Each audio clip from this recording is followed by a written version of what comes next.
Faly miarabantsika tsirairay avy indray amin'ity sabata fa 14 volana oktobra ity ary manona fahasoava amin'ny tompo amintsika tsirairay avy amin'ity maraina ity.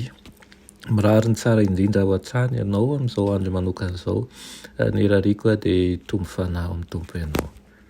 Aloha ny dirantsika ny amin'ny mofinainana io dia hivavakisika. Ry Tompoandriamanitra io mbola velosoranao izay manome ny aina ho anay ary koa manome fitsaharana ho anay koa.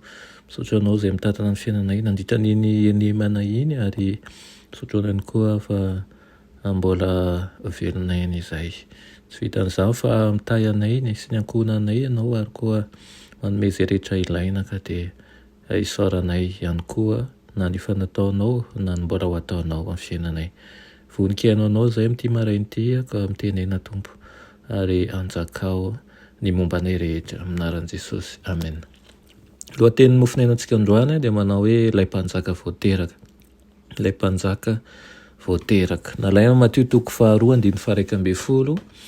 Manao hoe rehefa tafiditra tao an-trano izy dia nahitany zazakely sy Maria reniny ka niankohoka teo anatrehany. Amen.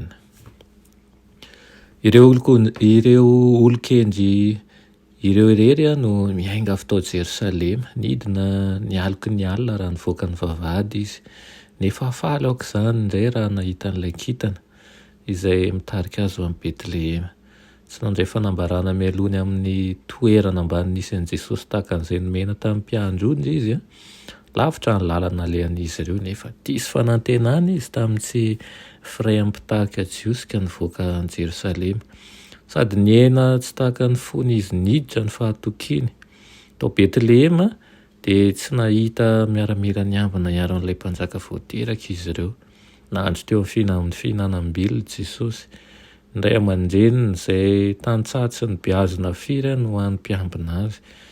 Dia io tokoa ve ilay nampanoratana fa hanandratra ny firenen'i Jakoba sy hoe hampodin'i Israely sisa voaharo fa ho fanalazaina ihany koa hoe fanazavana ny jentilisa sy famonjena hatramin'ny faran'ny tany. Rehefa tafiditra tao an-trano izy dia nahita ny zazakely sy Maria reniny izy ny ten'Andriamanitra ka niankohoka teo anatrehany. Tsapany ny fisian'ny Mahandriamanitra no saroana ny endrika ambany teo amin'i Jesosy. Natolony ho azy mpamonjy ny fony ary natosany teo aminy fanomezana. Dia volamena sy zava-manitra ary miora. Izany tena mariky ny finoany. Tsy takatrireo olon-kendry ny fikasany Herôda momban'i Jesosy.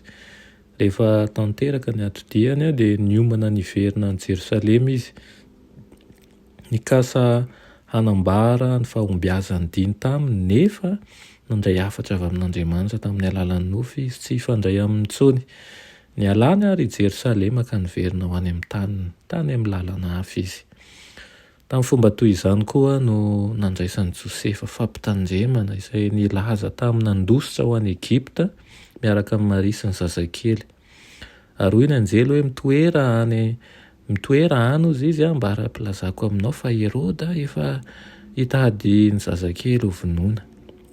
Nankatoa avy hatrany Josefa dia niainga tamin'ny alina mba hisy antoka bebe kokoa. Tamin'ny alalan'ireo olon-kendry ireo no nisarian'Andriamanitra ny sain'ny firenena jiosy ho amin'ny fahatanteran'ny fahaterahan'ny zanany. Hitantsika sady fantatsika angamba izany tantara izany.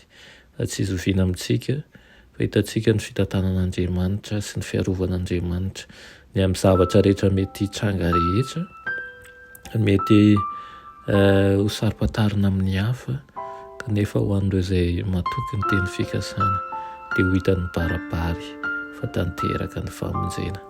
Irikany koa mba ho hitanao mibaribary fa efa tanteraka aminao izany famonjena izany ka mba handraisanao ny famelan-keloka ny fitahiana sy ny fitantanan'ny Tompo dia aoka ho sokafany ny varavaran'ny foditsika ary anaiky isika ny toerany ao amintsika.